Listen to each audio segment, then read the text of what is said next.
Happy birthday மாம். அப்பா thanks பா. நான் கேட்ட மொபைல் ஃபோன் தானே? பிரிச்சு பாரு. நான் உன்கிட்ட மொபைல் ஃபோன் தானே கேட்டேன்.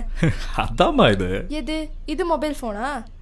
ஃபெமினைன்ல ஒரு கான்டெஸ்ட் நடத்துறாங்க. கான்டெஸ்டா? ஆமாம்மா. ஃபெமினைன் நாப்கினை 220 ரூபாய்க்கு மேலே பர்ச்சேஸ் பண்ணி ஆன்லைன் பேமெண்ட் பண்ணால் அந்த கடையிலையோ இல்லை டிஸ்ட்ரிபியூட்டர் கிட்டேயோ இல்லை நம்ம எங்கே வாங்குறோமோ அவங்க கிட்ட ஒரு QR கோடு இருக்கும். அதை ஸ்கேன் பண்ணி இன்ஃபர்மேஷனை நம்ம சப்மிட் பண்ணால் ஏகப்பட்ட பரிசு நமக்கு கிடைக்க போகுது. மொபைல் ஃபோன் கிடைக்குமா? மொபைல் ஃபோன் மட்டும் இல்லைம்மா, car, AC, TV, fridge, washing machine, gold coin, இந்த மாதிரி ஏராளமான பரிசு நமக்கு கிடைக்கும். அது மட்டும் இல்லைம்மா, இந்த பிரைஸ் நமக்கு யாரு கொடுக்க போறாங்கன்னா நம்ம lady super star Nayanthara madam தான்மா. நீங்களும் இந்த மாதிரி சர்ப்ரைஸ் பண்ணி எக்ஸைட்டிங் பிரைசஸ் வின் பண்ணுங்க. Feminine, happy day every day.